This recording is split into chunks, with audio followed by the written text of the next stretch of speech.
Good morning all of you. आज हम लोग फिजिक्स का फर्स्ट चैप्टर शुरू करेंगे, है ना। फर्स्ट सब जो चैप्टर है हमारा वो है भौतिक जगत और मापन है। उसको देखने से पहले हम लोग थोड़ा सा रिटर्न जाते हैं और देखते हैं कि आप लोग का बेसिक कुछ इन्फॉर्मेशन है ना। आप लोग को बता चुका हूँ कि विज्ञान क्या होता है। विधन ज्ञान दो शब्दों से मिलकर बना था, है ना। मतलब विश्व के बारे में जानना, उनके बारे में अध्ययन करना, क्या कहलाता था, विज्ञान था। तो विज्ञान को बताया था, दो भागों में बांटा गया था, भौतिकी विज्ञान और जीव विज्ञान। ठीक, भौतिकी विज्ञान को पुनः तीन भागों में बांटा गया था, भौतिक, रसायन और गणित। जबकि जीव विज्ञान को मुख्यतः दो भागों में बांटा गया था, जंतु विज्ञान और वनस्पति विज्ञान। तो हम लोग का ये फिजिक्स है ना, भौतिकी, इसीलिए हम लोग बाकी सबको छोड़ के केवल किसके बारे में देखेंगे जी, भौतिकी के बारे में। तो भौतिकी क्या होता है, हम लोग का चैप्टर का नाम क्या है, भौतिक जगत।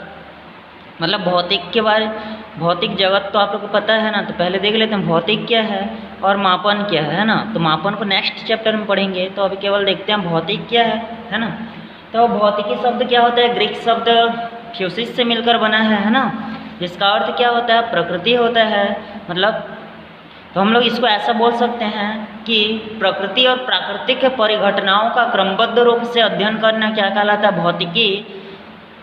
ठीक, प्रकृति और प्राकृतिक परिघटनाओं का क्रमबद्ध रूप से अध्ययन करना क्या कहलाता है, भौतिकी कहलाता है। इसको हम लोग दूसरे प्रकार से इस प्रकार परिभाषित कर सकते हैं, भौतिकी विज्ञान की वह शाखा है जिसके अंतर्गत द्रव्य, ऊर्जा और उनकी अंतरक्रियाओं का अध्ययन किया जाता है। ये सेकंड टाइप का परिभाषा आप लोग कई प्रकार से परिभाषित कर सकते हैं। तो इसमें दो शब्द आए हैं, द्रव्य और ऊर्जा। ऊर्जा तो जानते हो, कार्य करने का क्षमता क्या कहलाता है, ऊर्जा कहलाता है। द्रव्य क्या होता है, जो स्थान घेरता है ना, जिसका निश्चित द्रव्यमान होता है। इसको तीन भागों में बांटा गया, ठोस, द्रव और गैस। ठोस पता है, जिसका आकार निश्चित, आयतन भी निश्चित होता है। द्रव का आकार निश्चित नहीं होता है, आयतन निश्चित होता है। जबकि गैस का ना तो आकार निश्चित होता है, ना ही आयतन। इस प्रकार द्रव्य को तीन भागों में बांटा गया है। ठीक, तो इस प्रकार हम लोग भौतिकी को इस प्रकार परिभाषित कर सकते हैं कि प्रकृति और प्राकृतिक परिघटनाओं का क्रमबद्ध रूप से अध्ययन करना भौतिकी है। या ऐसे बोल सकते हैं हम लोग, क्या बोल सकते हैं कि भौतिकी विज्ञान की वह शाखा है जिसके अंतर्गत द्रव्य, ऊर्जा और उनकी अंतरक्रियाओं का अध्ययन किया जाता है। अब है भौतिकी की शाखाएं। भौतिकी को कितने भागों में बांटा गया है जी, दो भागों में, चिरसम्मत और आधुनिक होता है। 1900 ईस्वी के पूर्व वाले भौतिकी चिरसम्मत कहलाते हैं, जबकि 1900 ईस्वी के बाद वाला भौतिकी क्या कहलाता है, आधुनिक भौतिकी कहलाता है। दो टाइप का होता है। इसमें पहला है चिरसम्मत भौतिकी, है ना। चिरसम्मत 1900 से पहले है, तो इसमें यांत्रिकी भौतिकी के बारे में अध्ययन किया गया था, उष्मागतिकी भौतिकी के बारे में अध्ययन किया गया था, प्रकाशिकी के बारे में अध्ययन किया गया था और विद्युत चुंबक, है ना। इसको हम लोग फिजिक्स के हर एक चैप्टर में पढ़ेंगे। यांत्रिकी का एक चैप्टर मिलेगा आप लोग को, उष्मागतिकी का मिलेगा, प्रकाशिकी का मिलेगा और विद्युत चुंबक का मिलेगा।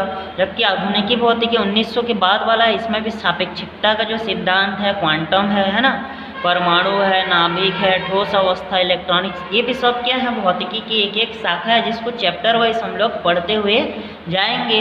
अभी आप लोग को केवल दो भागों में बांटा गया है, क्या क्या है उसका नाम लिख लेना है। इसमें एक क्वेश्चन आप लोग को याद रखना है, भौतिकी की सबसे पुरानी शाखा क्या कहलाता है, यांत्रिकी। भौतिकी की सबसे पुरानी शाखा क्या कहलाता है, यांत्रिकी, याद रखेंगे, है ना। बाकी डीपली थोड़ा थोड़ा जान लेते हैं। उष्मागतिकी के अंदर उष्मा का अध्ययन किया जाएगा, प्रकाश में प्रकाश के बारे में, है ना, विद्युत चुंबक। तो ये बेसिकली आप लोग चैप्टर वाइज इसका डीपली देखेंगे। अभी आप लोग को केवल दो भाग में बांटा गया है, सबका नाम को लिख लेना है। ठीक, अगला हम लोग का जो टॉपिक है वो देखते हैं, क्या है, भौतिक नियमों की प्रकृति। कि भौतिक के नियम की क्या क्या प्रकृति होना चाहिए, उसका क्या क्या नेचर होना चाहिए। पहला है वैज्ञानिक दृष्टिकोण। मतलब कि भौतिकी के बारे में वैज्ञानिकों का क्या दृष्टिकोण है, तो तर्क व प्रायोगिक तथ्यों पर आधारित विचारधारा को वैज्ञानिक दृष्टिकोण कहते हैं। तर्क व प्रायोगिक तथ्यों पर आधारित विचारधारा। तर्क आप लोग जानते हो, अपना सुझाव जो भी देते हैं, प्रायोगिक तथ्य जो प्रैक्टिकली वगैरह किया जाता है, उस पर जो विचारधारा आधारित हो, क्या कहलाता है, वैज्ञानिक दृष्टिकोण। वैज्ञानिकों का कैसा दृष्टिकोण होता है, तर्क और प्रयोग पर ही वो विश्वास करते हैं। ठीक, परिकल्पना, हाइपोथेसिस के नाम से जाना जाता है कि परिकल्पना, हम लोग जो एक कल्पना करते हैं, सोचते हैं उसके बारे में, तो इसको ऐसा बोल सकते हैं, प्रेक्षणों या प्रायोगिक परिणामों की व्याख्या करने के लिए प्रारंभिक तौर पर बनाए गए कार्यकारी नियम को। मतलब किसी भी चीज़ को हम लोग सोचने से पहले कि नियम के रूप में उसको रखते हैं, बस सोचते हैं और नियम बनाते हैं, उसका अंतिम सत्यापन नहीं हुआ रहता है, वो क्या कहलाता है, परिकल्पना। परिकल्पना में केवल क्या होता है, उसकी व्याख्या को करने के लिए तौर पर क्या बनाए जाते हैं, नियम बनाए जाते हैं, लेकिन उसका अंतिम सत्यापन नहीं। मतलब ये बोल सकते हैं कि हम लोग को रायगढ़ जाना है, ठीक, हम लोग रायगढ़ नहीं पहुँचे हैं, फिर भी सोचे हैं एक प्रकार के रायगढ़ कैसे जाएंगे, इस प्रकार यह क्या कहलाता है, एक परिकल्पना कहलाएगा, ठीक। वैज्ञानिक नियम क्या होता है, वैज्ञानिकों द्वारा कई प्रकार के नियम बनाए जाते हैं, वो क्या कहलाएगा, वैज्ञानिक नियम।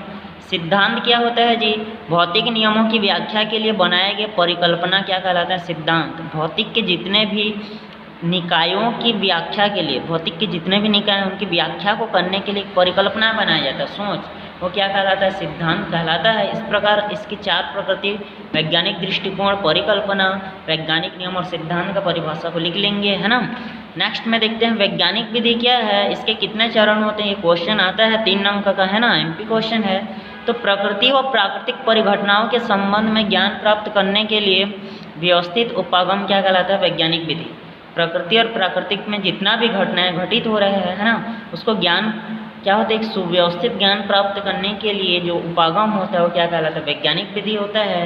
इसके 4 चरण होते हैं, क्रमबद्ध प्रेक्षण, परिकल्पना का निर्माण, परिकल्पना का परीक्षण, अंतिम सिद्धांत। क्रमबद्ध प्रेक्षण, किसी भी चीज़ का क्रमबद्ध रूप से अध्ययन करना, है ना।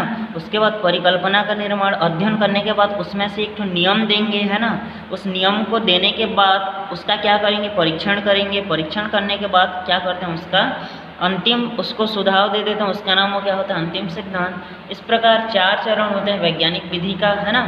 अब है क्या है आप लोग का भौतिकी का अन्य शाखाओं से क्या क्या संबंध है, जैसे कि आप लोग का गणित से क्या संबंध है, रसायन से क्या है, जीव विज्ञान से क्या है, भूगोल से क्या है, प्रौद्योगिकी से क्या है और समाज से क्या है।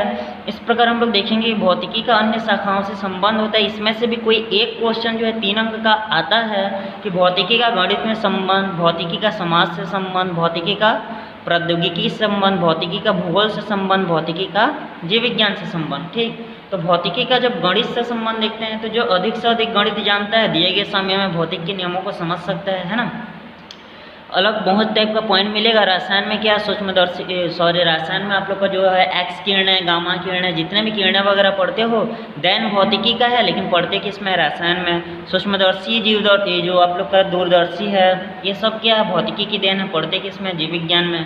भूगोल, जो अंतरिक्ष, यहाँ से चंद्रमा तक का दूरी निकालना है, यहाँ से आप लोग का सूर्य तक का दूरी, ये सब भौतिकी के अंतर्गत आता है, लेकिन पढ़ते किस में, खगोल विज्ञान में, है ना। प्रौद्योगिकी में बहुत सारा है, कंप्यूटर है आप लोग का आजकल, है ना, मोबाइल, जितना भी आप लोग का टेक्नोलॉजी है हर भौतिकी का देन है, लेकिन पढ़ेंगे कहाँ पे, टेक्नोलॉजी में। और समाज में भौतिकी का बहुत सारा देन है, हर चीज़, है ना, लगभग चलना उठना खाना पीना हर क्या है भौतिकी से आया है, लेकिन किसका है, समाज का। इस प्रकार डिफरेंट पॉइंट दिया है, सबका आप लोग को पॉइंट वाइज देखना है और आप लोग को क्या करना है, नोट्स में लिख लेना है। कल के टॉपिक में देखेंगे प्रकृति में क्या क्या बल पाया जाता है ना, उसको कितने भागों में बांटा गया है, उसको थोड़ा सा आप लोग को पढ़ लिया रहना है। धन्यवाद।